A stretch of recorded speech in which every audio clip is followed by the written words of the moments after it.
Vamos a dar inicio a esta segunda parte de la actividad de hoy. Vamos a tener como disertantes al doctor Rafael Paz, al doctor Rubén Zuckerfeld y al doctor Osvaldo Menéndez. El primero en hacer su ponencia va a ser el doctor Rafael Paz, que es miembro fundador y titular con función didáctica de la Sociedad Argentina de Psicoanálisis. Es autor de numerosos trabajos sobre teoría y clínica psicoanalítica acerca de la relación entre psicoanálisis y sociedad.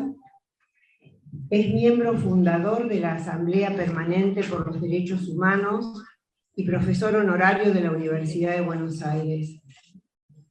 Su libro Psicopatología, sus fundamentos dinámicos es considerado un texto de consulta permanente, por lo que se constituyó en un clásico a través de varias ediciones y reimpresiones. Autor de cuestiones disputadas en la teoría y la clínica psicoanalítica.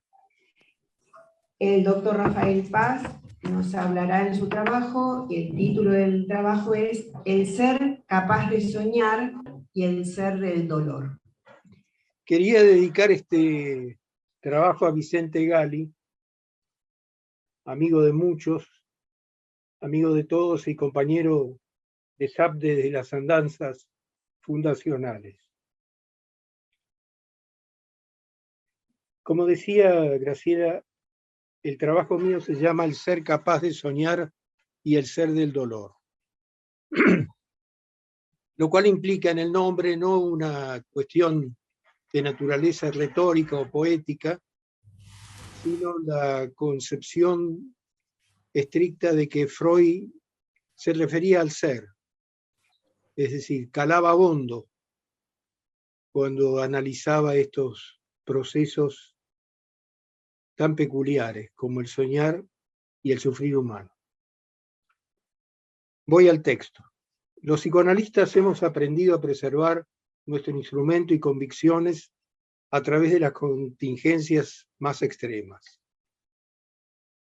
El contexto de pandemia, la crisis del modo de producción dominante y la violencia desatada al trastocarse el balance hegemónico global han penetrado los intersticios de los mundos de vida, obligándonos a replanteos de fondo sobre la viabilidad de nuestro oficio, que en su esencia consiste en expandir en transferencia la experiencia del inconsciente, vitalizando el imaginario singular y su metabolismo inagotable con los otros, el propio cuerpo y las realidades del mundo. Jugando un papel clave en esta complejidad, el modo en que las narrativas sobre épocas y contingencias se entrelazan con la experiencia del propio análisis. Un ejemplo muy actual, muy nuestro, la idea de grieta, el ideologema grieta circulando como abismo infranqueable entre conjuntos de seres. O sea, a eso me refiero con el modo en que las narrativas sobre épocas y contingencias se entrelazan con la experiencia del propio análisis. Y ahí lo arduo de preservar un núcleo imaginante productivo al que debemos rescatar de su arrasamiento por circunstancias límite, por ejemplo esta, y por la banalización insidiosa de la condición humana. Pero es precisamente en tal estado de cosas, cuando el ángel bueno de la certidumbre, que es una frase notable, francamente, de Proust, que lo dice con delicada precisión, parece haberse encansado. Y todo gesto deviene improvisación sin garantías, que el psicoanálisis busca, una vez más, reencontrar su lugar. Sueños. Poner en juego a los sueños y con él al imaginario productivo puede sonar como una suerte de refugio último de una práctica acosada por realidades, entre comillas, abrumadoras. Y en cierta proporción esto es verdad. El aplastamiento o la fagocitosis, es decir, el devoramiento, ¿no?, de los procesos íntimos y creativos por los circuitos de valorización del capital, signo clave de la época, tiende a generar subjetividades planas y adiestradas, vueltas del revés y tendencialmente accesibles hasta su plena colonización. Que nunca, de cualquier modo, llega a ser total. Esperanza que se sostiene en los relictos de subjetivación que buscan realizarse y en los que nos apoyamos. Y cuyo germen reside en vínculos primarios de amor y pensamiento. Algo ancestral y a la vez propio de cada uno se sostiene insistiendo con singularizarse en el seno de lo colectivo malo. Esta categoría de colectivo humano me parece muy importante, porque en general la tendencia en el pensamiento burgués degradado es que lo colectivo es malo intrínsecamente. Reitero la lectura. Algo ancestral, o sea que viene del fondo, y a la vez propio de cada uno se sostiene, insistiendo con potencia singularizante en el seno de lo colectivo malo, es decir, aquel que tiende a aplanar el conjunto de anhelos e incógnitas que cada uno es, y que filtran su insistencia a través de los sueños, y también las ensoñaciones diurnas, dando forma, de igual modo que el juego infantil recuperado, a las dimensiones prospectivas y románticas de la existencia. Creo que el rescate de la dimensión romántica del pensamiento freudiano es muy interesante, es toda una línea de trabajo. Mientras que los sueños del reposo dan testimonio crudo, aunque también esquivo de lo íntimo, que podremos descifrar en tanto mantengamos fidelidad a los materiales, cualesquiera sean, y sostengamos el cultivo y la expansión de la otra escena reprimida o disociada. Recordemos que el sueño, sospechoso por su nocturnidad y el ser valorado por augures y videntes, adquirió legitimidad en el plano de los saberes, en tanto nada de lo humano le iba siendo a Freud ajeno, en su recolección de materiales para lograr una inteligibilidad transformadora del sufrimiento. De modo tal que quedó, desde aquellos primeros momentos, homologado al síntoma, en el afán de construir modelos que guiaran el acceso al núcleo traumático, restableciendo el primado del placer, o por lo menos de un razonable existir. Para lo cual las catarsis movidas por la angustia, el miedo o el mero goce verborrágico fueron cruciales, haciendo que la producción imaginante que se halla en el corazón del síntoma pueda ser viaje en el tiempo, retrotraída a sus orígenes, cerrando el circuito de una terapia causal, que era naturalmente el desideratum de la medicina. Soñamos lo que deseamos, pero no lo sabemos, pues estar reprimido por angustia, vergüenza o culpa constituyó el primer escalón en el camino de su jerarquización como material. Rápidamente matizado con lo de realización transaccional y el requisito esencial de su interpretación caso por caso, sin excluir la incidencia de marcas simbólicas y ordenadores culturales transgeneracionales. Sumergidos, pero activos en la producción imaginante, la cual implica censuras y por tanto rodeos y componendas en pos de alcanzar la consumación deseada, constituyendo una función reparatoria de los apremios de la vigilia, salvo cuando las pesadillas vuelven concreto lo indigerido e invierten el sentido emoliente y vital del guardián del reposo. Situar al sueño como análogo del síntoma consumó el objetivo de anhelado de una cura racionalmente fundada y facilitó concebir una primera tópica, un primer dibujo de la psique que luego se complicaría con el de las instancias, segunda tópica. Mapa este último que trazó fronteras, permeables pero fronteras al fin, con la animalidad residual hominizada y el reino del exceso por una parte, y lo real del mundo y sus apremios, y los de las normativas e ideales interiorizados por otra. Contorno espeso, defensivo respecto a exterioridades abrumadoras, pero también de las cantidades y calidades de exigencias interiores, centrado en la esfera de intimidad radical y en última instancia de inaccesibilidad, anhelada, temida, donde la singularidad insiste, pero vulnerable, captable por empatía o descifrado, aunque de nuevo nunca agotable del todo, como los sueños. Trabajándolos, se revalorizan abstracciones freudianas como el extraordinario esquema de transmutación de las pulsiones y especialmente del erotismo anal, en el cual el sujeto en devenir es concebido, ¿se acuerdan?, en cadenas equivalenciales, PNS, niño, regalo, dinero, que hacen a la matriz socializante transcultural. Es un esquema extraordinario que merece ocupar un lugar de altísima dignidad en los seminarios de formación y de posformación, que hacen a la matriz socializante transcultural. La intuición freudiana es formidable en ese trabajo.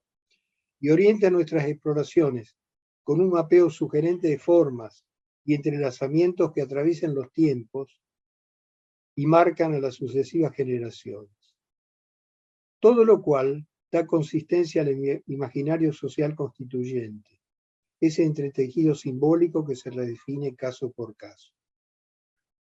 Para decirlo dramática y escénicamente, cuando soñamos, cuando hacemos síntomas, el hombre primitivo,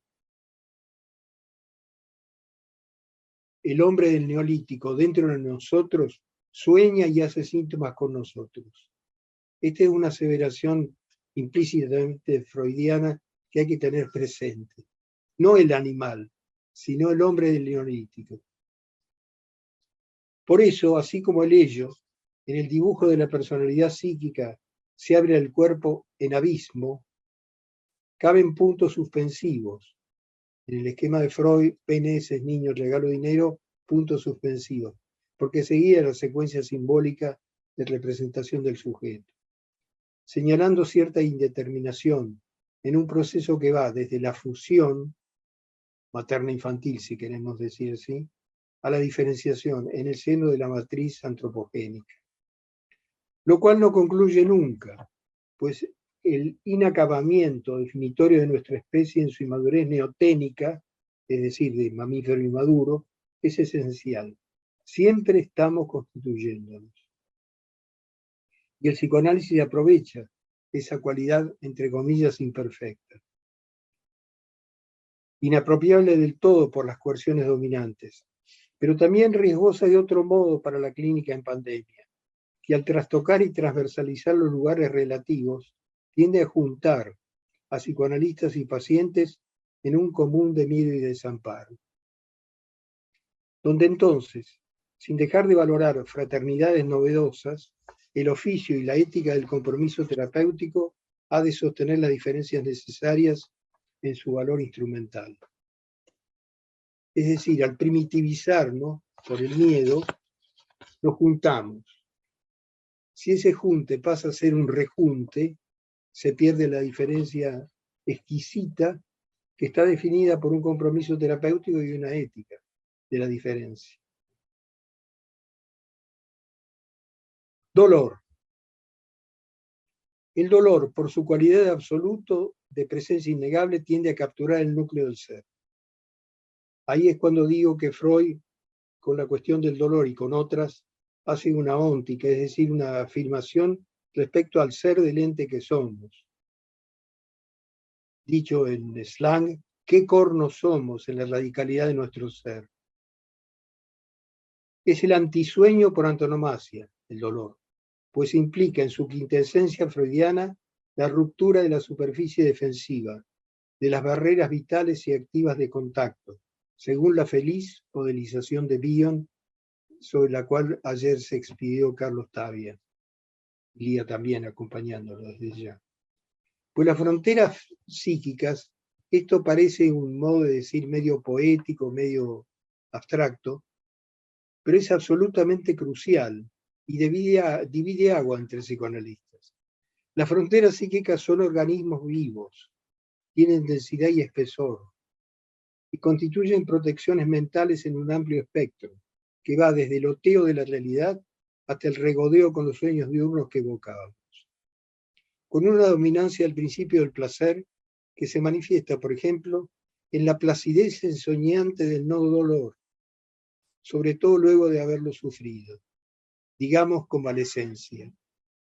Pues siempre dolor, ¿no? Siempre somatopsíquico en proporciones variables, fuerza a derivar cargas y sentidos, generando una huida que a la vez se muestra como imposible. Y fija un territorio corporal o simbólico, bloqueando todo gesto, todo acto que no sea mitigarlo o suprimirlo. De donde la gratitud extrema, primaria, para quien lo cancela. Gratitud en el sentido fuerte, kleiniano. Recordemos envidia y gratitud como sentimientos absolutamente primarios. Desde tal potencia aplastante se apodera del ser. Como dijera Freud, en Introduciendo el Narcisismo, ¿no? Citando a Wilhelm Busch, en la estrecha cavidad de mi muela se recluye mi alma toda. Ahí es donde Freud hace una óntica, define un núcleo del ser. En la estrecha cavidad de mi muela se recluye mi alma toda. Un ser psicosomático, digamos, y marcado por el dolor. Mi ser se concentra en tal punto de dolor, y desde ese locus mínimo constituye una versión doliente de sí, para quien nada importa más en el mundo que su supresión. Pero hay otro camino, creado por Freud de manera absoluta. Aquel que mediante un trastrocamiento topológico colosal que desplace la economía psíquica in toto al territorio del ello, del exceso radical, hace que el dolor se asuma como generador de un goce supremo, dando lugar a todo el polimorfismo que cabe imaginar, inconcebible para una linealidad de sentido común convencional, pero que naturalmente nos fascina. Pues el dolor, al ser ónticamente fundante, puede efectivamente deflexionar sobre sí mismo e instaurar la erotización masoquística, invirtiendo el principio del placer y generando un goce otro, que desplaza la economía psíquica de su centralidad habitual, placer-displacer. Lo cual llevó a nuestra clínica a de a poco dar lugar a rarezas humanas que subvierten el sentido común ampliado con que solemos manejarnos los psicoanalistas. Rarezas humanas que en otras épocas ocupaban lugares de suburbio dudoso en las nosografías, perversiones. Lugares a los cuales se accedía con el talante cauteloso de los exploradores europeos del siglo XIX, para ver cómo era eso, y conducir a la gente o supuestos semigentes al buen lugar metropolitano donde regirían las virtudes y el sentido común expande su cobertura de saberes y prejuicios pequeños burgueses. Demos un giro más a la cuestión. La ruptura de las superficies protectoras o la marcación corporal innominable de los dolores profundos sitúa de manera incontrastable al ser ahí sufriendo. Al definir identidad y caída súbita de las presencias de cuidados y amor, el dolor materializa el desamparo, la famosa expresión de Freud, Hilflosigkeit. El prójimo no está o es inútil, y la intemperie consiguiente nos pone en contacto con sentimientos de infinito, que pueden bascular entre los lugares más contradictorios. El dolor del alma, paradigmáticamente en la melancolía, tiene el mismo efecto de absoluto, de apertura del ámbito del ser del cual no se puede salir.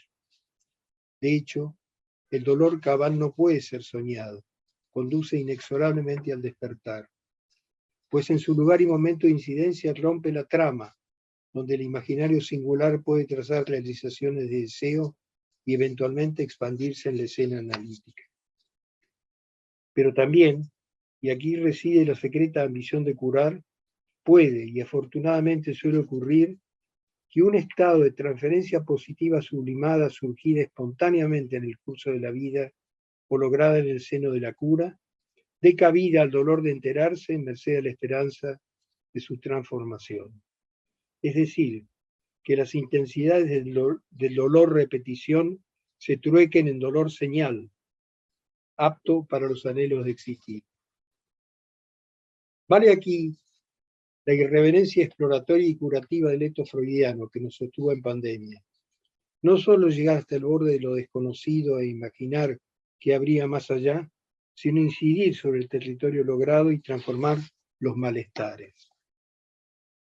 Si el mapeo con sus puntos suspensivos, con esto voy concluyendo, en transmutación de las pulsiones, especialmente el erotismo anal al que hicimos referencia, marca lo indeterminado a contener, lo vislumbrado a soportar como horizonte, el dolor señala el límite de la prudencia curativa y la constante de la humana empatía, bordeando a veces, pero sosteniendo siempre la distancia absoluta con el sadismo exploratorio.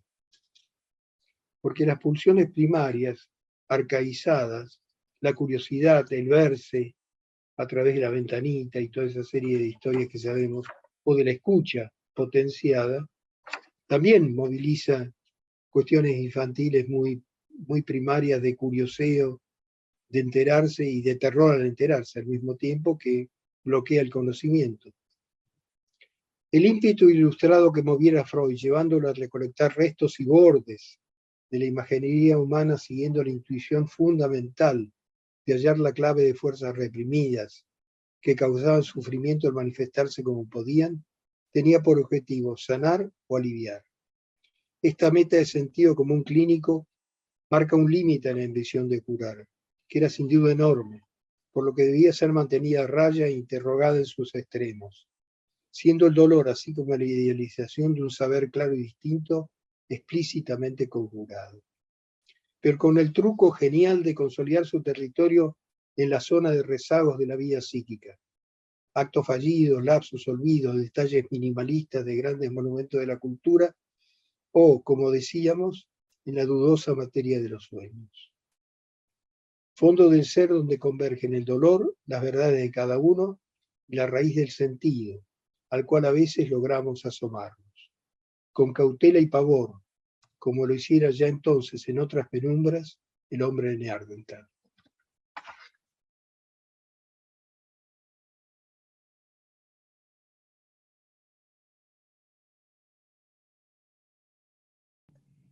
Bueno, ahora le vamos a dar la palabra al doctor Rubén Zuckerfeld.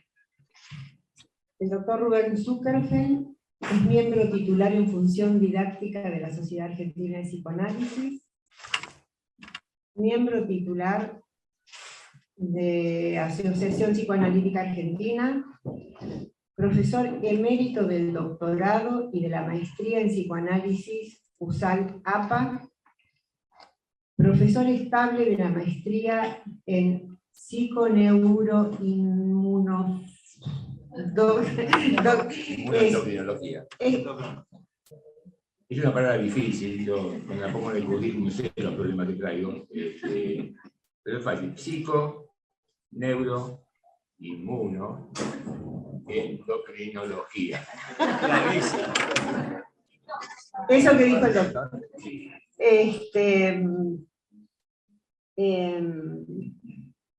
De la Universidad de Jabaloro, miembro fundador del Instituto Psicosomático de Buenos Aires.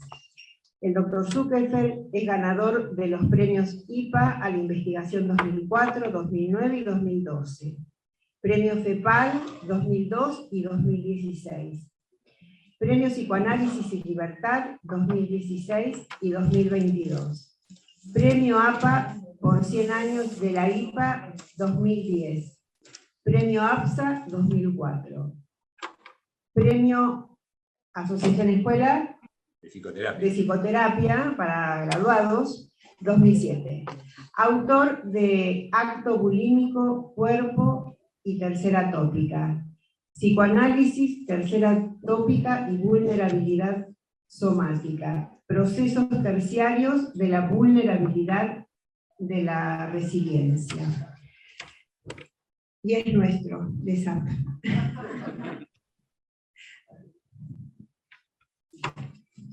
Bueno, muchas gracias por la invitación. Bueno, tal cual hizo Rafael, también tengo la intención afectiva de dedicarle la presentación a Vicente Galli. Veo que se ve en la pantalla, bien, perfecto. Bueno, el título de mi presentación es El infierno conmovido y la cavidad del alma. Introducción. Conversaciones y mestizajes. La sesión entre el analista y su paciente es una situación peculiar. Dos personas se encuentran para hablar de una de ellas, mientras la otra escucha y habla sobre lo que escucha. Puede ser que una se recueste en un diván y la otra se siente detrás o al costado, o que estén sentadas frente a frente con un escritorio entre ambas, o no.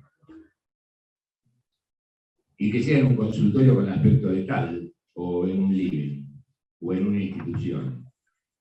Se produce allí una especie de conversación durante algo menos de una hora. El paciente puede haber buscado al analista o ha sido enviado a él por un familiar u otro analista, en términos generales porque hay un malestar que hay que comprender y o resolver. Todo esto puede durar con distintas frecuencias, muchos años o algunos meses, en un proceso que Portalis, por su incertidumbre y riesgos, prefirió pensarlo como travesía. Desde hace más de 2 años, lo he dicho hasta ahora ha cambiado porque dicha especie de conversación se realiza muchas veces con una computadora o con un teléfono celular. Puede haber a veces café, agua o mate entre ambos. También cortes de internet. Bueno. No lo llamemos. Sin comentarios. O vistas de aspecto del ambiente donde se encuentra el paciente. La presencia cercana aún puede ser con barbijos y la presencia a distancia constante o variable.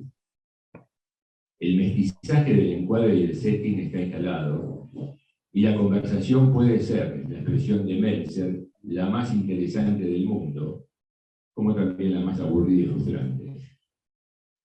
Pero en todos los casos, en los silencios, en las descripciones tediosas o estimulantes, en las sonrisas y en las quejas, en asociaciones y recuerdos, en descargas y reflexiones, rondan siempre, se los identifique o no, a veces amalgamados, sueños y dolores.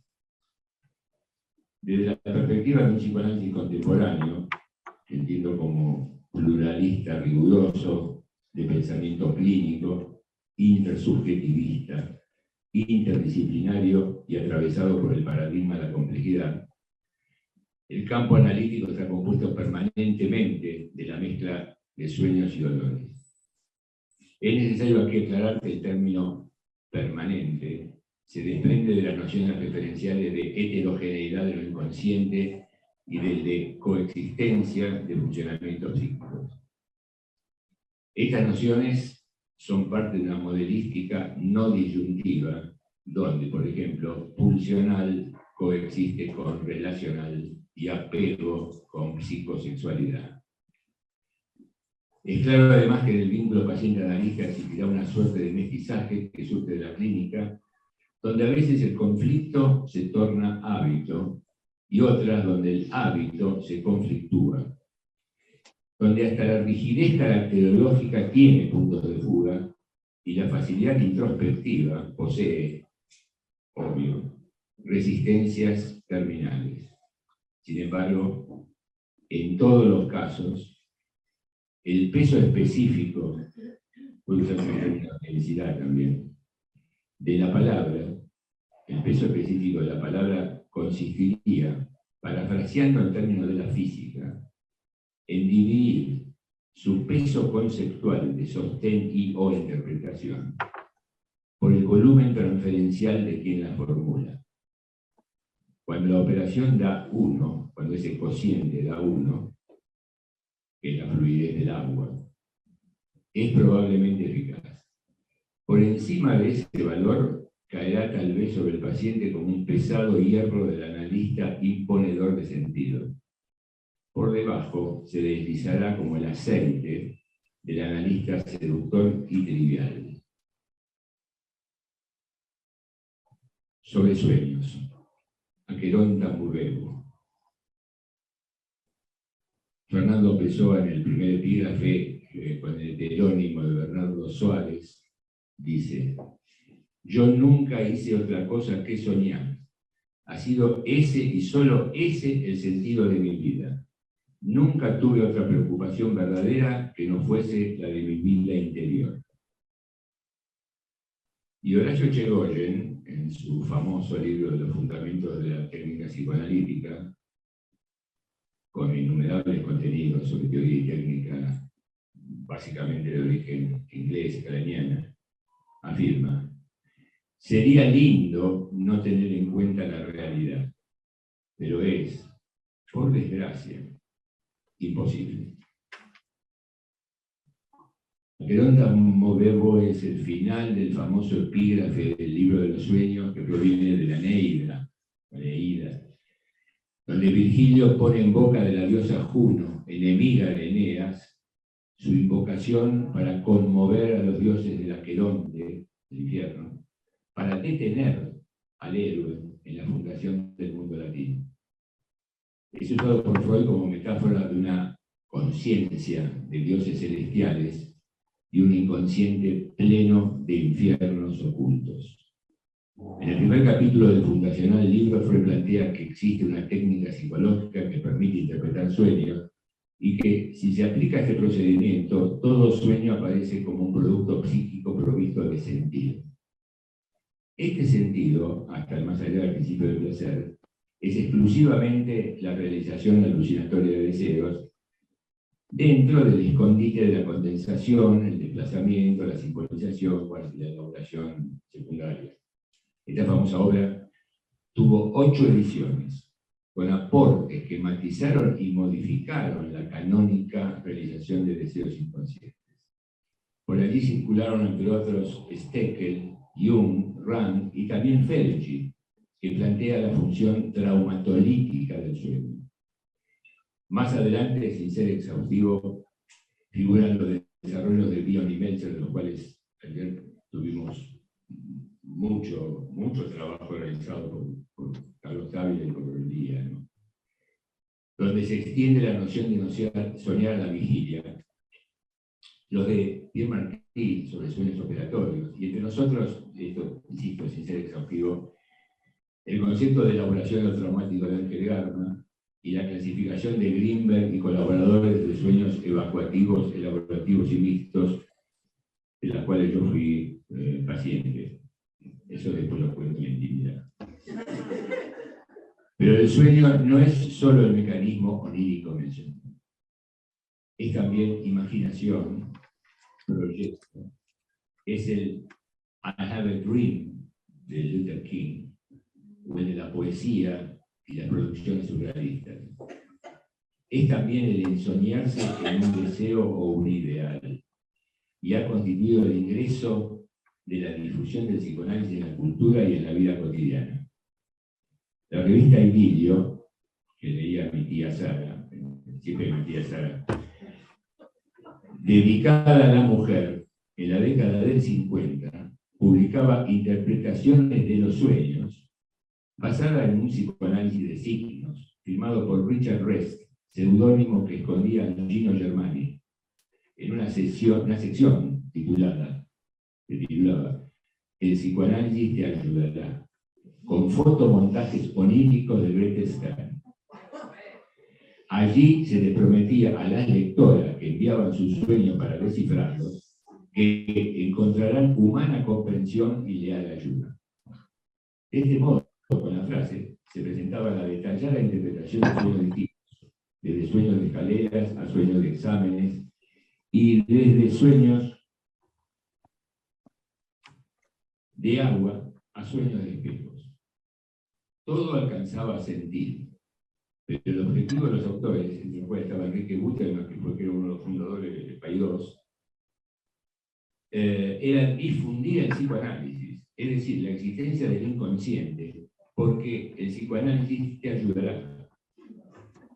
Esta noble intención, claramente distorsionada, es criticada, por ejemplo, por Alan Pauls, quien escribe que es el inconsciente el que habla a través del sueño, solo que Germani dice algo más, algo que ya no viene de Freud, sino de Manuel Puig, ¿no? El autor de Boquitas Pintadas, La traición de Rita Hayworth, etc. Sino de Manuel Puig, que habla con la voz solemne, engolada, hipercorrecta de un narrador de radioteatro.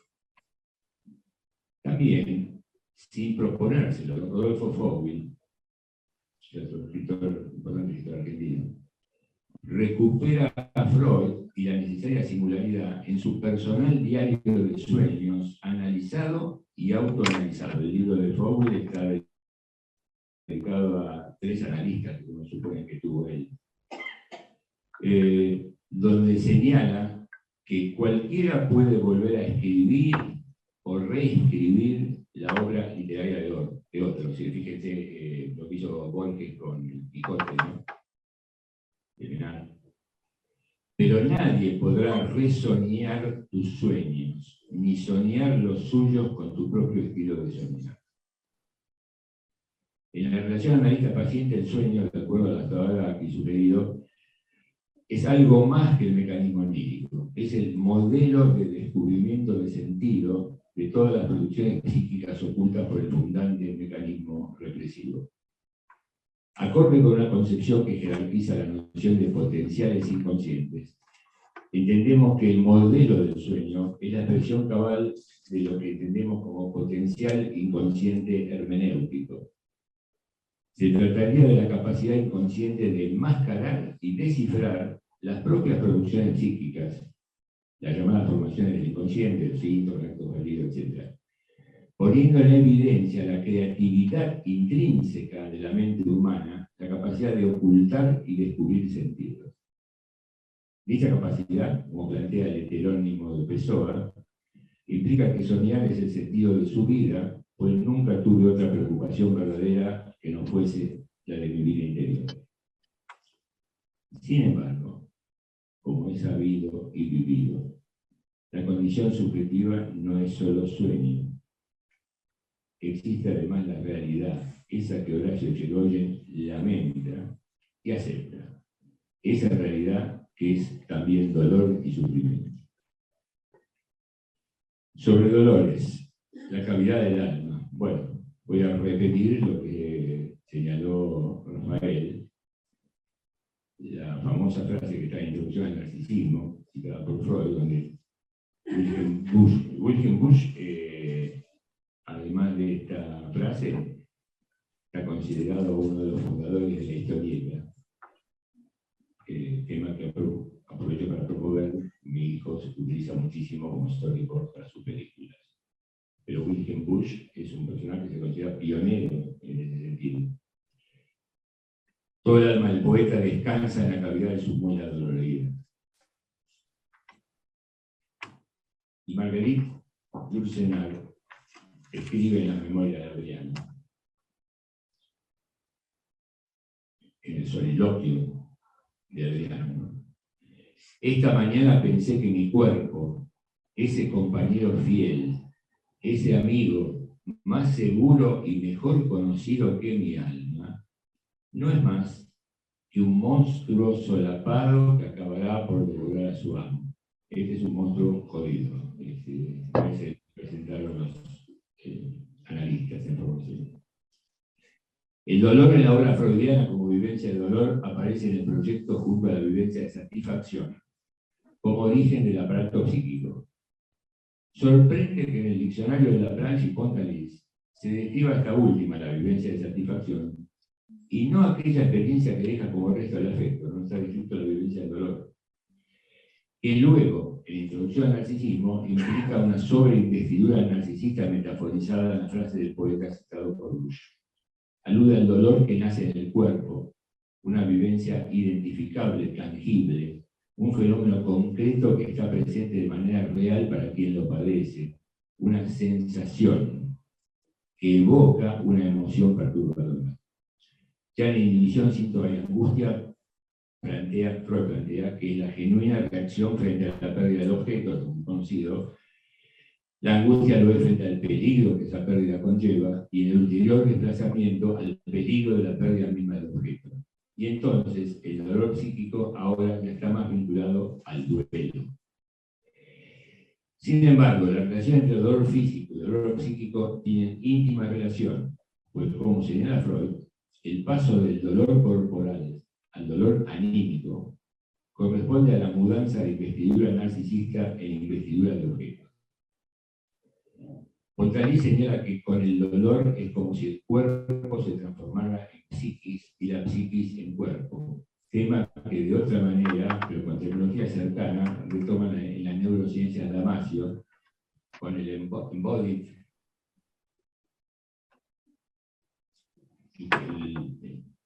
el cuerpo psiquicizado.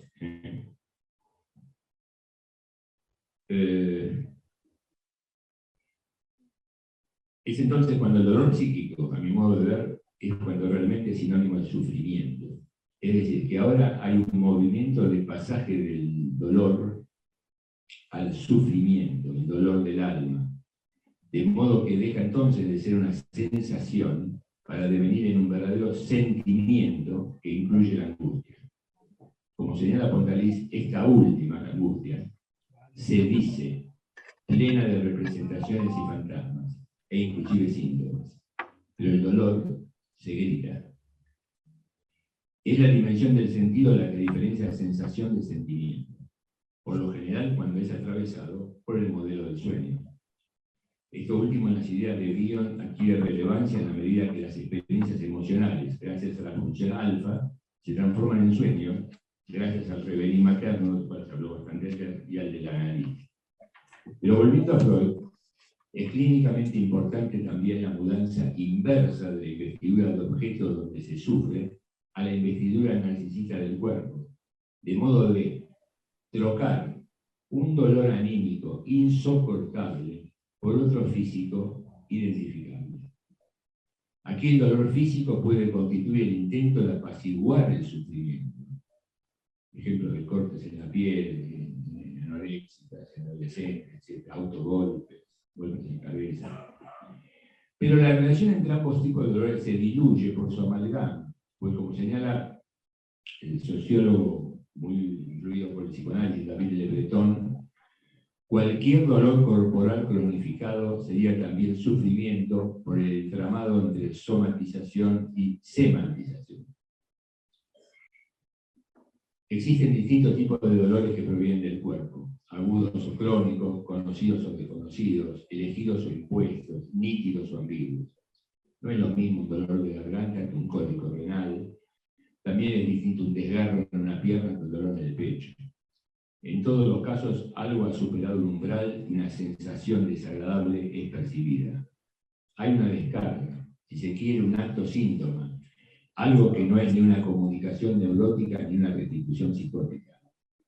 En principio, pura sensación sin sentido aún, que dependiendo de su origen, presentación y contexto, genera miedo o enojo, El modelo de la descarga sin sentido, el acto, se recoge en la clínica como una catarsis plena de onomatopeyas que busca la analgesia de palabras que resultan insuficientes, a tal punto que Freud prescribió distracción o drogas.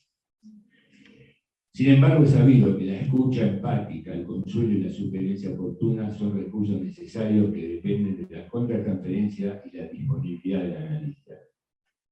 No hay aquí nada que descifrar o interpretar hasta que esa sensación con sus aditamentos emocionales devenga el sufrimiento, el dolor psíquico, con sus quejas asociantes y sus recuerdos, en ese complejo campo que circula entre la retracción y la demanda narcisista y el llamado al otro. Es aquí cuando el cuerpo disminuye su brillo, el momento donde la tarea analítica puede dedicarse a la cuestión de descubrir y en especial construir sentido. Joy McDougall plantea que esta explosión en el cero, que no es ni una comunicación neurótica ni una recuperación psicótica, tiene la función de un acto, de una descarga que pone en cortocircuito el trabajo psíquico y señala: todo acto síntoma ocupa el lugar de un sueño nunca soñado. Día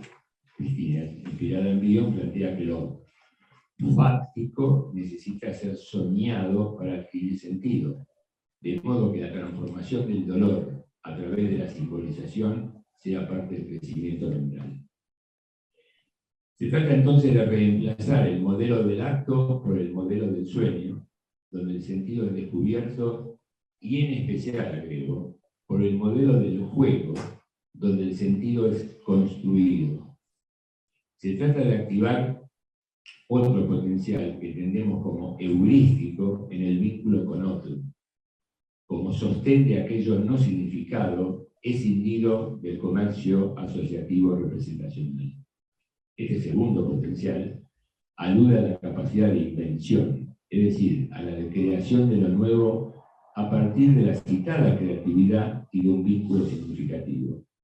Es entonces donde tal vez el cuerpo, más seguro y mejor conocido que mi alma del soliloquio de Adriano de Lucenar, deje de ser un monstruo solapado, y que el alma escondida en la cavidad mental del poeta de Bush retorne a ser parte de la condición subjetiva.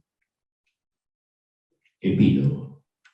Modelos, simplificaciones e ideologías. Mary Langer en el año 1978 escribe: todos tenemos wishful thinking respecto de nuestros analizados. Nuestros deseos difieren según la ideología que profesamos. Eso es todo. El psicoanálisis nace de una relación entre alguien que sufre de algo que no comprende, un enigma, con alguien que cree comprenderlo y descifrarlo. Pero además, al hacerlo, por añadidura, lograría disminuir el padecimiento y hasta eliminar la causa del mismo. Curar la psiconeurosis de transferencia.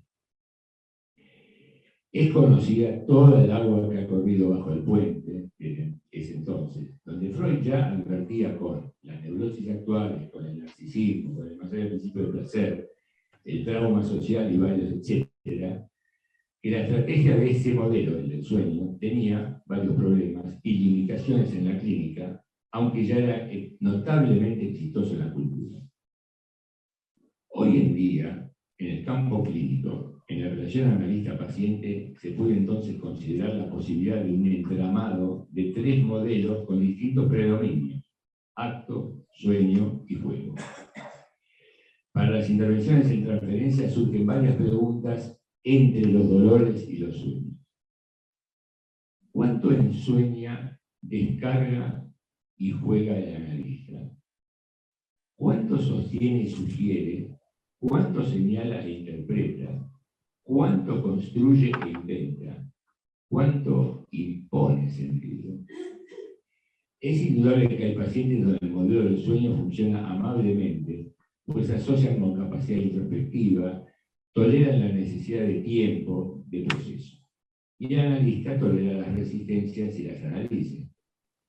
Pero como es sabido, hay otros muchos pacientes que integran un amplio y predominante caudal clínico y social que va desde el que busca el tunto, cito y locundo para su dolor, hasta la descarga repetitiva del adicto o el vacío quejoso donde el analista rema en dulce de leche. Estoy auspiciado por la Serenísima Hipertensión. O que no tolera la posibilidad de que surjan efectos peligrosos en la normopatía del paciente o en su sobreadaptación a veces somatizada. Y también 2 extremos que pueden darse de una hora de análisis a otra. El que ha padecido o padece el trauma social en búsqueda de sentido, esto debido a catástrofes económicas, sociales, políticas, específicamente me refiero, por ejemplo, al terrorismo de Estado, ¿no? Y el que solo encuentra sentido en la trivialidad, en la banalidad del consumo y de la moda, sentido que en este caso es impuesto por los ideales culturales dominantes. En el decir de Harari, quien quiera que determine el sentido de nuestros actos obtiene a sí mismo la autoridad para decirnos qué pensar y cómo actuar. Tanto el mercado, un líder infatuado o un analista oracular. La experiencia clínica, institucional y social del psicoanálisis contemporáneo muestra que solo cuando cambia la versión de un psicoanálisis ideal, es decir, inexistente, se da la posibilidad de ayudar a la persona. Es decir, que primero es necesario un cambio cultural que hace ya varios años se desarrolla en nuestro medio, ¿no? El medio analítico, para que se desmantelen ciertos hábitos estereotipados que obstaculizaban la actividad clínica. Este planteo puede llegar a considerarse una paráfrasis de la conocida afirmación gramsciana de Gramsci acerca de que es necesario primero ganar la batalla cultural para poder el triunfo político. Se trataría de rescatar de la tradición lo que se mantiene creativo, legitimar lo que sucede en la intimidad de los consultorios y valorar la riqueza de las variadas experiencias clínicas. Rafael Paz, escribe que Freud ya planteó accesos plurales y desciframientos cuidadosos, algo que hoy en día correspondería a una estrategia de complejidad, pero, alerta, que puede quedar expuesto por lo que exige a tentaciones simplificadoras. Y allí que en ese trabajo lo que intentamos plantear es la compleja coexistencia de dolores y sueños y el entramado de modelos conscientes e inconscientes que circulan en el campo con mayor o menor prevalencia. El problema son las simplificaciones a las que se suman los prejuicios del tinte ideológico cuando se aplica la teoría sobre la clínica con estilo procustiano. Esto también depende de nuestra ideología. Es claro que es diferente que el sentido se descubra o construya a que simplificadamente se imponga. Finalmente, tal vez en el psicoanálisis contemporáneo no sea tan necesario como en 1899 convocar a los dioses infernales para rescatar el alma sufriente de los huecos del cuerpo dolorido. Pues ahora, si asumimos con humildad nuestra ideología y nuestras limitaciones, podremos, tal vez, recibir la ayuda de los dioses celestiales del vínculo, la transferencia y la interdisciplina. Gracias.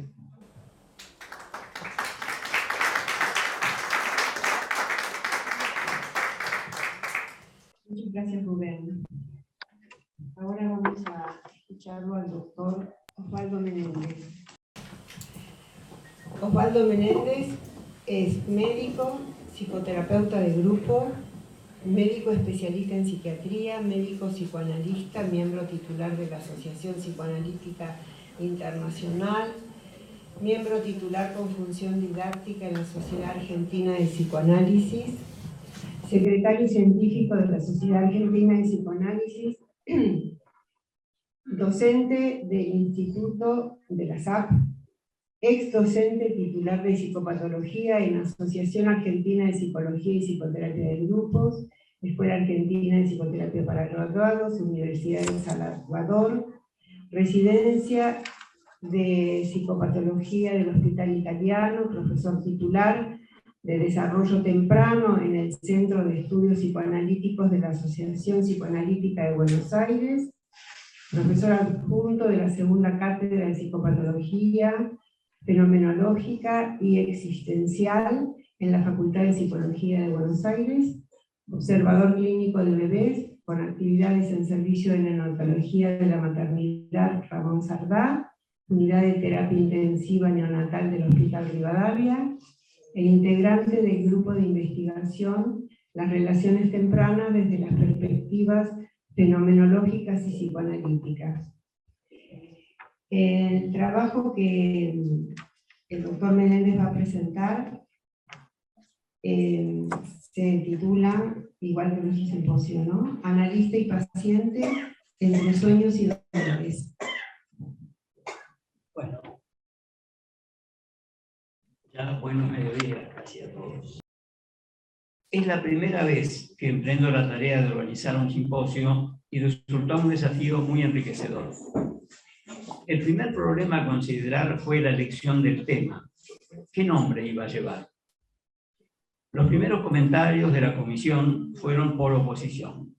Basta de pandemia, esta palabra ya está agotada.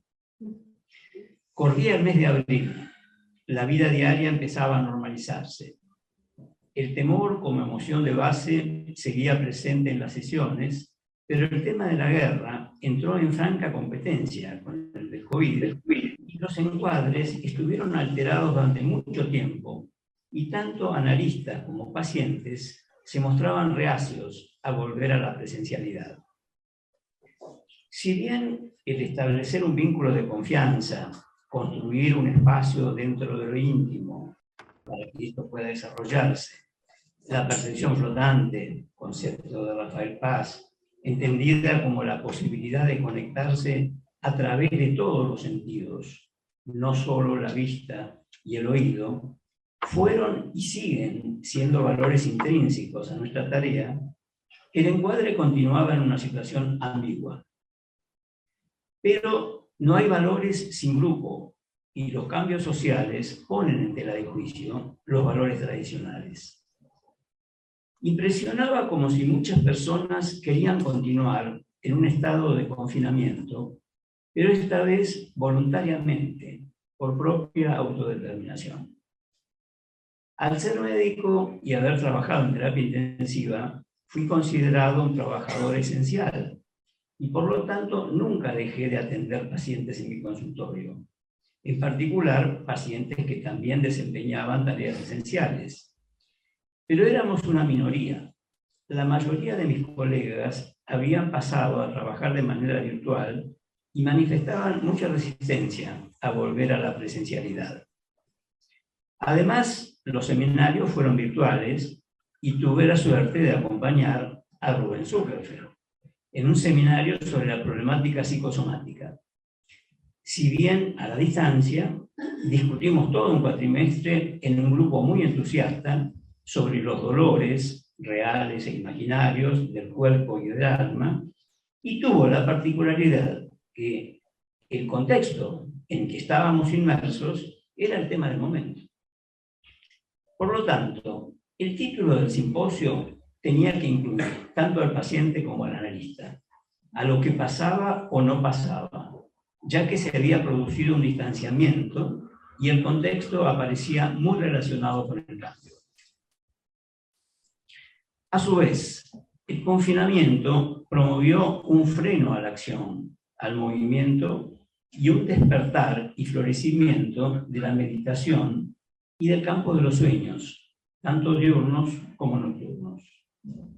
Así surgió el nombre, analista y paciente entre sueños y dolores.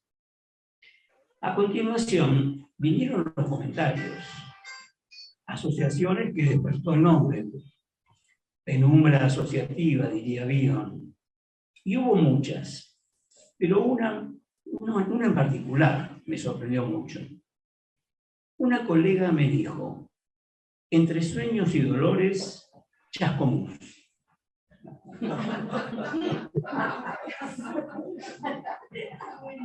Christopher Bolas nos habla de formas estéticas altamente evocativas por tener una matriz intelectual, moral y espiritual común.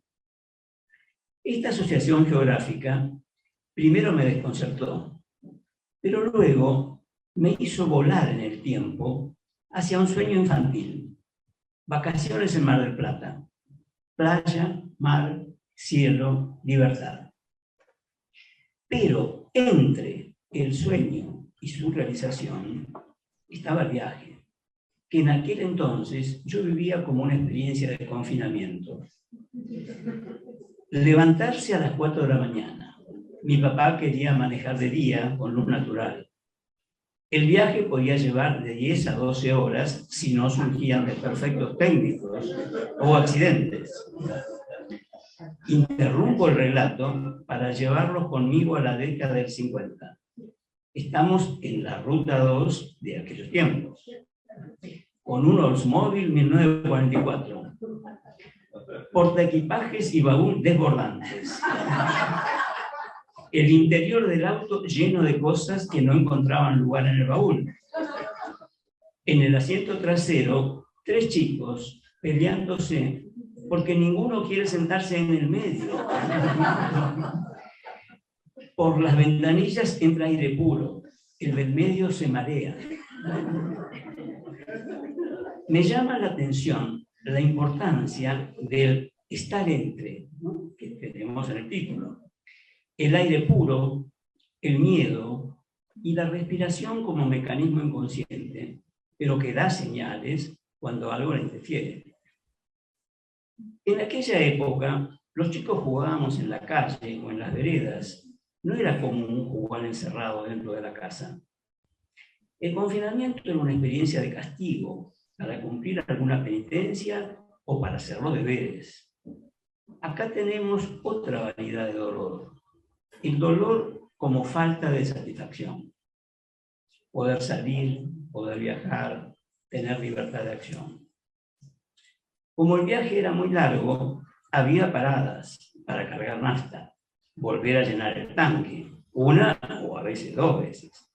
Estirar las piernas, ahora decimos elongar. Tomar aire fresco. El auto se llenaba de olor a nafta y mucho más con el tanque lleno. ¿Y cuál era la primera parada tan deseada? Chascomús, el Atalaya, las medialunas. Allí uno reponía energías, tanto materiales como espirituales, para continuar el viaje.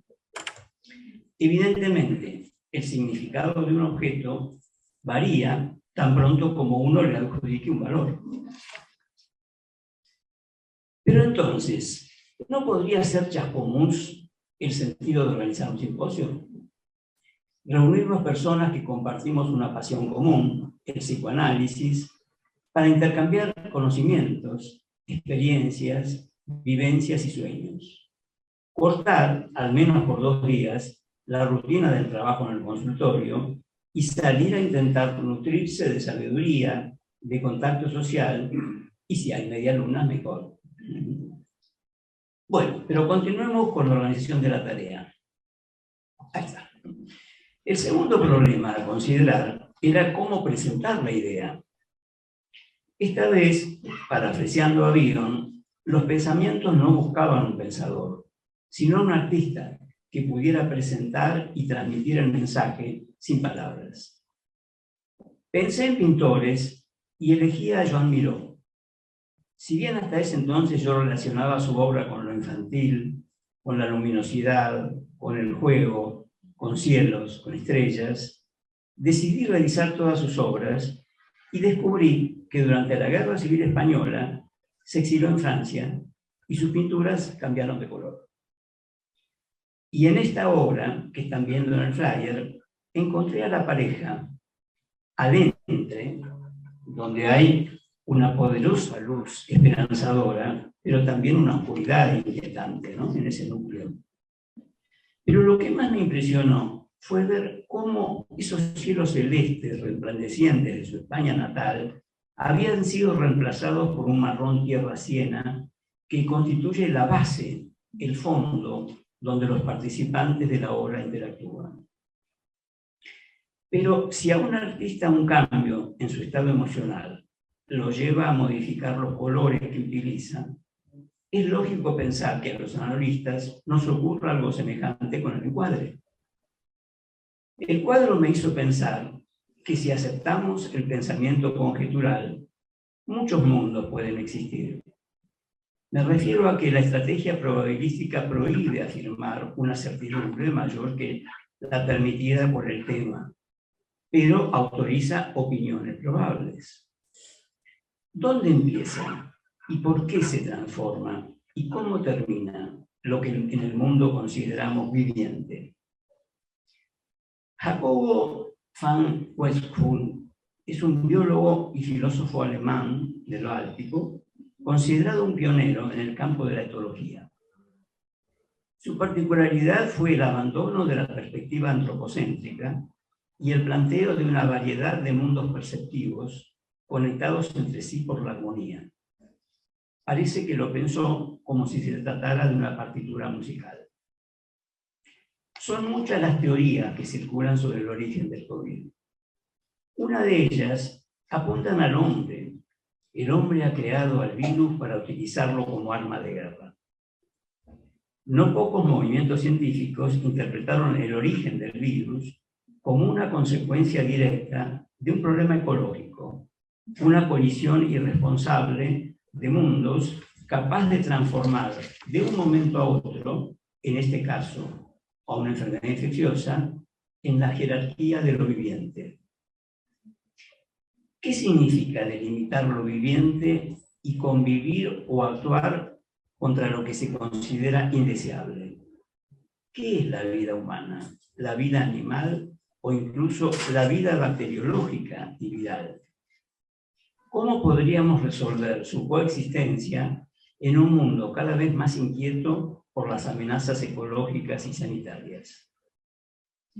Todas estas teorías, junto con los virus, ahora se sumaron la ceniza provocada por los incendios, flotan en el aire que respiramos, tanto analistas como pacientes. Evidentemente influyen en nuestra manera de pensar y de sentir, y repercuten en los diferentes encuadres que vamos construyendo con nuestros pacientes. Para Thomas Ogden, el psicoanálisis es un método de tratamiento concebido para ayudar al paciente no solo a modificar el contenido de sus fantasías inconscientes, sino a vivir, vivenciar dichos contenidos de una manera distinta. Paciente y analista sueñan juntos el significado de los hechos que van ocurriendo. Pero para poder soñar es necesario tener una base que Ogden llama de sustentación. Evidentemente acá toma como referencia el cuerpo. Él dice que la relaciona con el periné, que es la zona de nuestro cuerpo que sostiene a los órganos vitales que viven en nuestra cavidad abdominal. Y Ogden lo lleva, esta metáfora, digamos, al plano psíquico, y dice que la mente necesita una base continente que, al sustentarla, le permita levantar vuelo, pasar de la conciencia al darse cuenta. Nos da un ejemplo. ¿Qué hay debajo de los aviones? La conciencia diría, yo no veo nada. La conciencia, más la vivencia pensante, dice, hay aire, hay viento, elementos que tanto los pájaros como los aviones usan para volar. Sabemos que una de las fuentes básicas de ansiedad es precisamente el vacío. Ogden toma de Winnicott la idea de madre y medio ambiente y plantea que la subjetividad del bebé es algo guardado en depósito por la madre. La madre medio ambiente puede estar tranquila o ansiosa y por lo tanto puede despertar impresiones sensoriales, tanto organizadoras como desorganizadoras. Con esta idea pretendo pendular entre la teorización de Ogden, el aire que respiramos y no vemos, el cambio de colores en la paleta de Miró, las modificaciones del encuadre y cómo las vivimos. En la relación mamá-bebé hay una contigüidad sensorial. La vivencia se produce cuando las conexiones se establecen, las superficies se tocan mutuamente. Constituyen vivencias sensoriales tranquilizadoras. Ogden llama posición autista contigua a una dimensión más primitiva que generar vivencias que la posición esquizoparanoide. Acá yo diría que toma lo de Blecher, no la posición clicocládica, pero él la llama autista contigua. Dicha posición tiene un modo específico de organización, defensas particulares y formas específicas de relación objetal. Usa autista como aislado, cerrado, desconectado y contiguo, como superficies que se tocan mutuamente. Winnicott también nos habló de vivencias sensoriales tranquilizadoras en relación al encuadre, la dimensión sensorial del holding. Por ejemplo, abrir una ventana, prender el calefactor, o el aire acondicionado. Intentar construir un clima que le ofrezca continuidad a las vivencias. Los hoy tan frecuentes llamados ataques de pánico serían la expresión de la ruptura de esas continuidades. No aparecen como pensamiento, sino como sensaciones físicas. Pero si estamos trabajando virtualmente, ¿cómo hacemos? Podemos tocar la pantalla, incluso besarla, pero no hay contacto recíproco. ¿No será necesario que ante esta presencia inquietante que nos llega del mundo externo, evaluemos los encuadres que podemos construir teniendo en cuenta la madurez psicológica, el contexto emocional, intrapsíquico e interpersonal y los factores culturales de ambos integrantes de la pareja analítica?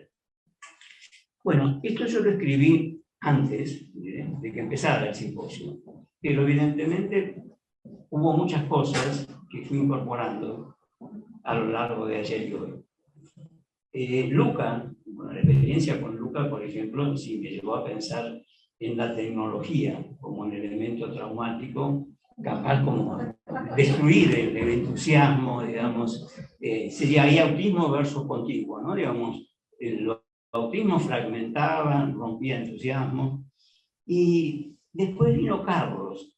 Carlos me produjo una sensación muy evocativa, por un lado ligada a los 70, ¿no? Y a toda también la fragmentación que se produce en Buenos Aires, en el psicoanálisis argentino, en relación a la asociación psicoanalítica, peleas entre autores, tomas de partido, que de nuevo tienen que ver con separación, no con continuidad. Pero también sobre el final, Carlos habló del Meltzer que bailaba tango y del flamenco, ¿no? La idea de que en los comienzos de la vida, obviamente, no es la palabra lo que prima, y sí el ritmo. Y yo pensé, ¿por qué no hay música en los simposios? Pensé, solo palabras, solo palabras. Bueno, hoy me alegró muchísimo, con el claustro de candidatos, bueno, que apareciera una película, una música. Y me acordé también de un concepto que mencionaron a Winnicott. Winnicott en un momento dice que los bebés son una carga.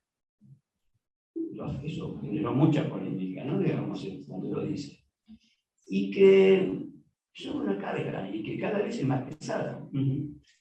Que el tema es que si el padre y la madre lo quieren, es el amor lo que nos lleva a llamar bebé. Bueno, yo creo que con un simposio pasa lo mismo. Organizar un simposio es una carga que realmente nos ha movilizado, nos ha dejado tensos, ha levantado presiones, porque además inclusive toda esta situación de que se corta, yo creo que uno no dice nada, no habla, pero es el cuerpo el que sufre, y la sensación de cansancio con que yo salí anoche fue terrible, y de ahí me cuenta algo parecido. Pero bueno, para evitar todo esto o compensarlo un poco, pensé que yo quería terminar mi trabajo haciéndolos escuchar una canción. Yo en general cuando escribo tengo música y muchas veces aparecen canciones que me inspiran, o por lo menos me llevan a mundo, como pasó con el Chascomús, que viene de Ana María González. No está presente, pero ella fue la que asoció el nombre con Chascomús. Así que los invito ahora a escuchar una canción que no tiene que ver con un gigante malo, esta vez es un anito. Pero los dejo con Silvio Rodríguez.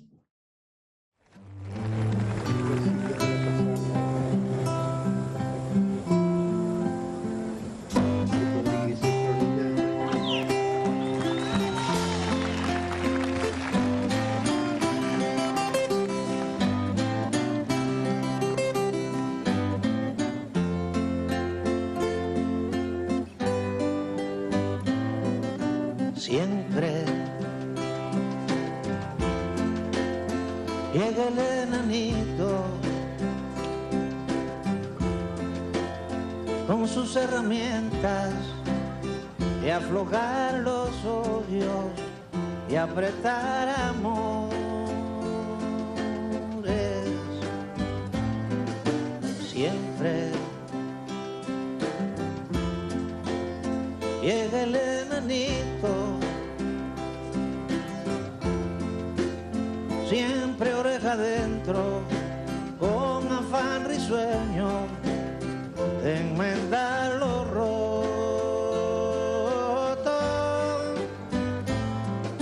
Siempre apartando piedras de aquí, basura de allá, haciendo labor.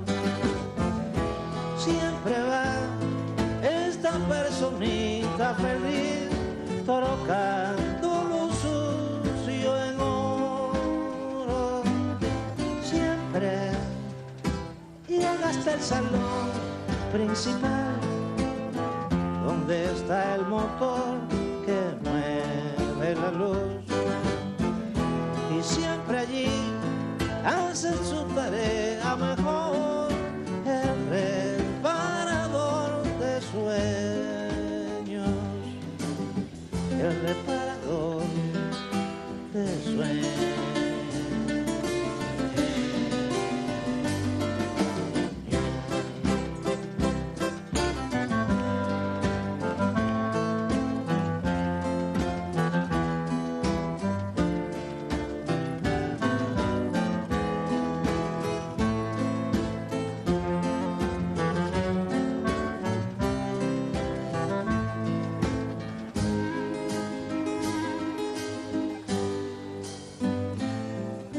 Siempre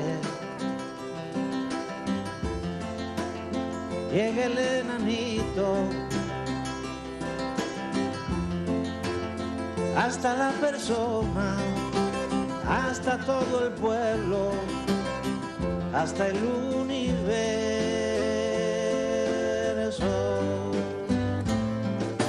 Siempre llega el enanito y desde esa boda se acaba el silencio y aparece el trino.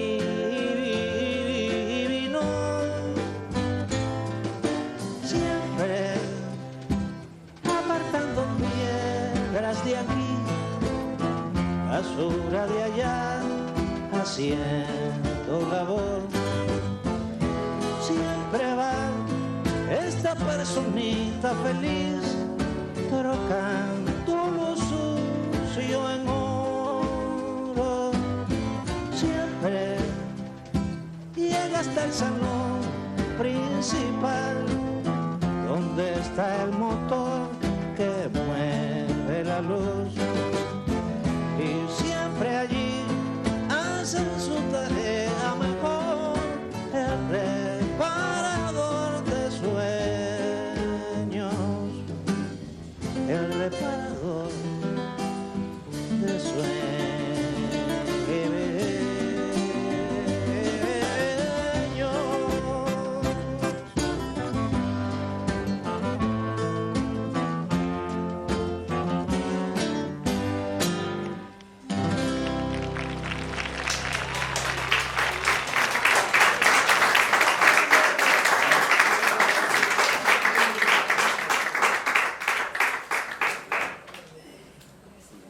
Perdón, no aprendimos el trabajo de Rafael.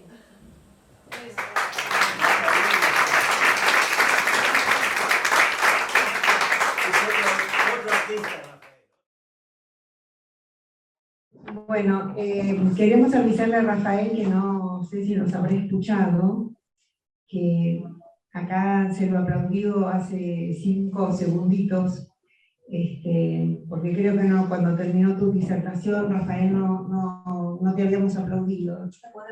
Y entonces, si querés escucharnos, volvemos a aplaudir ahora.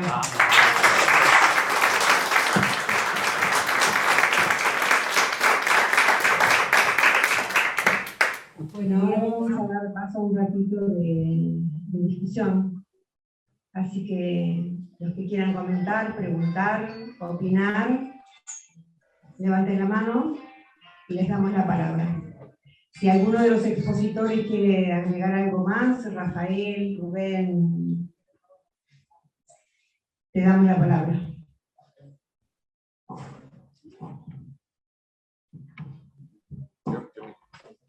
No, yo sigo agregando mis sponsors. mi esposo era... Ah, perdón.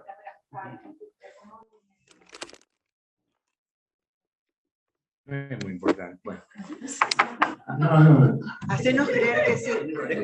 No, como mencioné la celerísima antes, ahora debo mencionar a Rivotril para el sueño y paracetamol, tafirol para los dolores. Para los simposios, claro.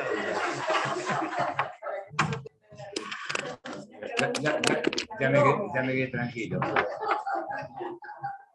Bueno, si alguien que está en la pantalla tiene también deseos de decir algo, le pido por favor que levante la manito. Pongan la manita. ¿Y de los presentes hay alguien que quiera hablar? Bueno, no voy a decir nada en particular de las magníficas intervenciones de ustedes tres, ni del grupo de candidatos, porque es imposible decir algo. Hay tantos estímulos que lo único que quería decirles, primero gracias por haberme invitado a participar aquí. Gracias Osvaldo, que fue mi protector en toda la organización, de conectarme y todo esto. Osvaldo hablaba de Chascomús.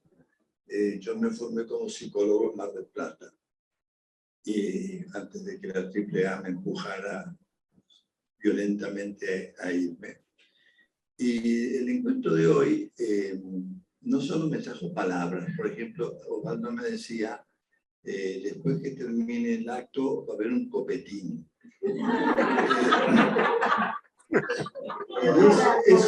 No sé lo que será, pero para mí es una palabra que nunca más había oído.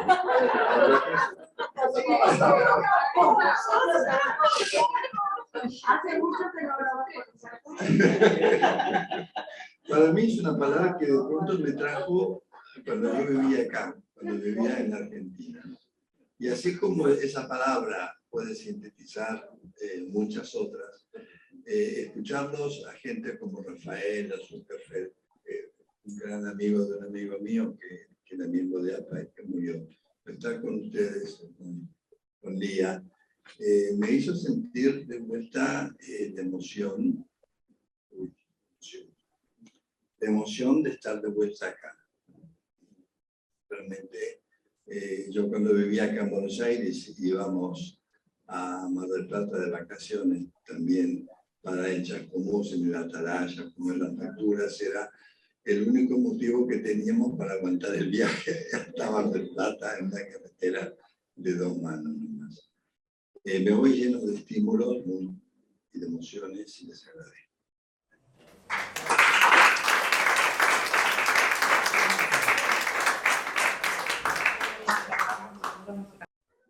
No, simplemente porque tuve que salir un rato y después volver, tuve que ir a hacer unas compras a la farmacia, así que pues, esto.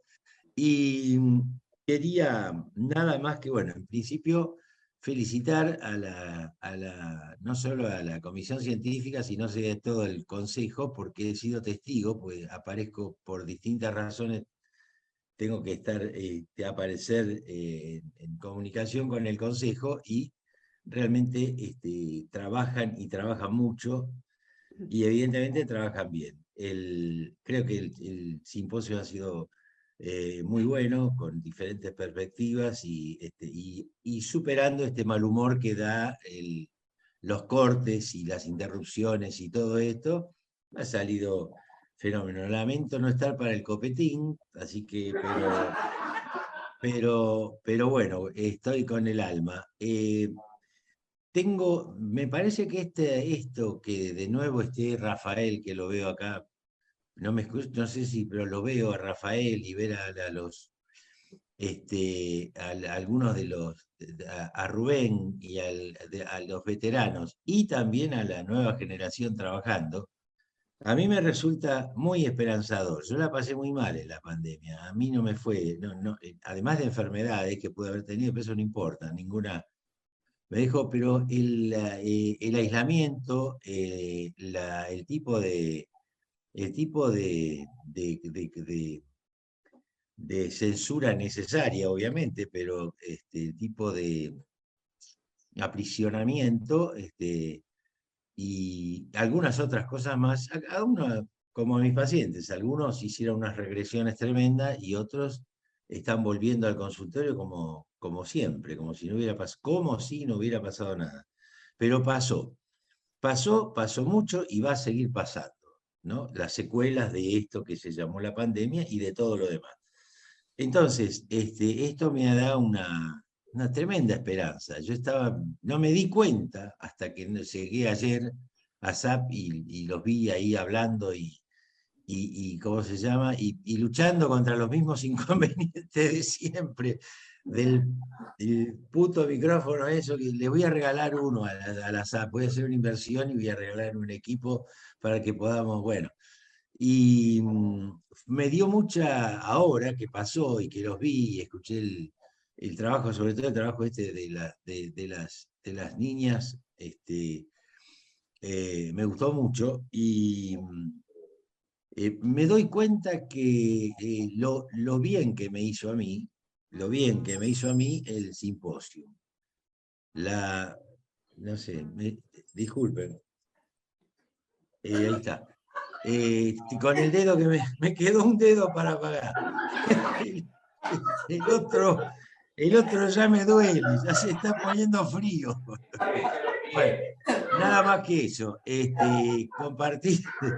Compartir con ustedes la alegría, la emoción y la sensación de que volvemos a vivir de la mejor manera posible. No es fácil, pero de la mejor manera posible.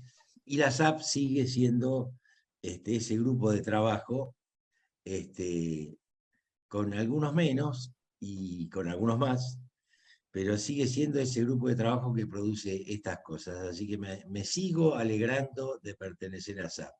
Les mando un abrazo, me gustaría estar ahí tomando el copetín, pero estoy con un poco de fiebre y sería un peligro hasta tal vez contagiar. Es una gripe, ¿no? Ya es la cuarta. Bueno, nada más. Un abrazo grande y un gusto verlos de nuevo. Chao. Bueno, no, nada más que para proponer que podamos hacer alguna reunión científica donde retomemos los textos precirculados, porque me parece que son muy densos en contenido, son muy interesantes, pero ya no nos da el maduro para decir. No nos da mucho la cabeza hoy maduro es para traer otra cosa. Así que, Está mirando, bueno, doctor. eso. Está mirando, doctor, por Maduro. Rafael, estamos preparando todo y en un segundito te damos la palabra a vos. Quería simplemente apoyar la idea de Lucas, porque creo que los trabajos son buenos, incluyo el mío, objetivamente. El de Rubén Zucker me pareció un trabajo extraordinario, francamente, y también original, cosa que no me sorprende, en grado sumo, el de Osvaldo Menéndez. Pero yo creo que entonces hay una cantidad de contenidos a procesar, tomando la totalidad de los trabajos y los de hoy a la mañana más temprano y los de ayer, de Carlos Tavia y Lía Pistiner, etcétera, en fin, la totalidad del simposio, que sería interesantísimo el año próximo en una reunión presencial retomarlos de una manera estratégicamente inteligente, es decir, selectivamente, no la mera relectura mecánica de los mismos, sino una selección de aseveraciones y de exploraciones que en ellos existen, y hacer una jornada reelaborativa, digamos, que me parece podría instaurar una gran costumbre, una buena costumbre, no ser, bueno, se acabó y a otro tema, sino el retomar, siendo absolutamente cruciales desde el punto de vista de la clínica y desde el punto de vista identitario. Además, le agradezco el clima, que hizo nada menos que, después de dedicarle el trabajo a Vicente, pudiera seguir. Les agradezco mucho. Nada más. Gracias, Rafael. Vamos a tener muy en cuenta esta propuesta. ¿Alguien más quiere decir algo?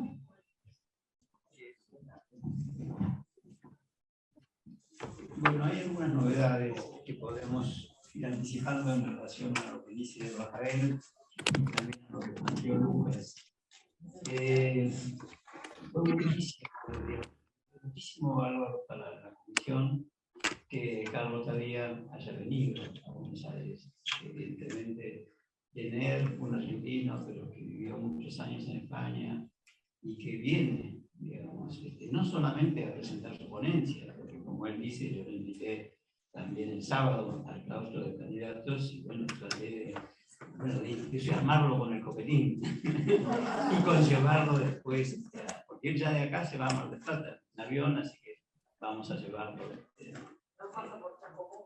No pasa por Chaco. Ahora ya directamente no. El viaje ya no es un confinamiento. Pero bueno, una cosa que hemos conseguido es que tenemos un curso de formación permanente donde trabajamos sobre la integración del inconsciente sentido, que trabaja los jueves de 14 a 15:30. Entonces le propusimos a Carlos si no había chance de que él pudiera participar de este curso con todos los aportes de Bion o de sí mismo, inclusive, porque está haciendo una integración de Bion y de Mercer. Y estuvo de acuerdo, me contó que sí, que en ese horario él tiene la clase, porque eso es 7 de la noche a 8:30 en Barcelona, pero que él tiene una cátedra a esa hora, pero tiene adjuntos, con lo cual vamos a tener la posibilidad de tenerlo, de mantener el contacto. Y también la otra cosa que le ha pedido Vivi, también muy generalmente aceptó, es publicar el trabajo, digamos, que él presentó ayer acá, va a ir a la próxima revista de SAT. Es decir, bueno, en ese sentido el simposio tiene esta cosa, ¿no? Digamos, de que nos encontramos, conocemos gente y pueden surgir obviamente tanto ideas como proyectos concretos que se pueden concretar. Y sí, digamos, en cuanto a las reuniones científicas, yo creo que sí que tanto el trabajo de Rafael como el de Rubén pueden armarse juntos, o en el caso inclusive de Rubén, pero todos saben que acaba de ganar, digamos, un premio FEPAL como Psicoanálisis y Libertad, con lo cual ya le dije que lo tengo apalabrado para que la primera reunión científica del año que viene, ahí vamos a tener a Rubén y Raquel con el trabajo. Y Raquel. Sí, Rubén y sí, Raquel. Rubén y Claro. Raquel. Y bueno, Podemos decir también Raquel y Rubén. También. Claro. Vale. ¿Y por qué hay tanta gente de APA? Hay un grupo, es Karlinsky y hay un montón de gente más. Un grupo que son gente de APA y una colega de APDEVA. ¿Quién está de APA? Alcira Valde. Ah, sí. Estamos hablando sí, una cosa transversal. Por eso habíamos pensado con Rubén, Cuando lo comentamos con Graciela, no tuvimos tiempo todavía de participar, pero pensamos que debido a que este trabajo recientemente premiado y que va a ser entregado a Rubén en el transcurso del mes próximo dentro de FEPAL, el 20 de septiembre, durante el Congreso de FEPAL, debido a que tenemos colegas de las 3 instituciones psicoanalíticas de Buenos Aires, creo que es el momento que por ahí esa reunión la podamos hacer en conjunto. Yo lo tenemos apalabrado a la secretaria científica de APA, hoy me enteré que Alcira figura entre las personas, seguramente lo vamos a poder hacer con APDEVA y APA, así que también la buena noticia sería que podíamos hacer una jornada conjunta con este trabajo. Desde Extensión, Lía Pistiner, el viernes próximo y el siguiente, el 2 y el 9 de septiembre, va a dar un curso que se llama Intuición, Capacidad Negativa y Función Psicoanalítica de la Personalidad. Saben todos que esto solamente con inscribirse es gratuito y los esperamos. ¿Tá? Es el viernes a las 14:30. Si ya no hay más comentarios e intervenciones, voy a pasar al cierre. Y bueno, el cierre incluye los agradecimientos. Yo creo que en primer lugar es muy importante, y acá voy a pedir un aplauso, para los que más pusieron el cuerpo en toda la organización de este simposio, que es Silvia. Y es María.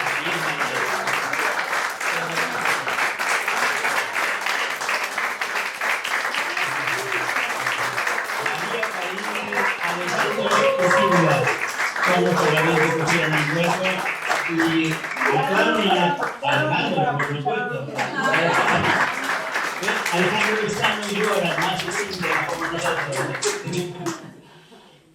Bueno, después, Graciela es mi mano derecha, no solamente con el simposio, sino con toda la comisión científica, y el trabajo de Lía, que es la que hizo la conexión con Carlos Tavía, y el caso de María Pistiner con María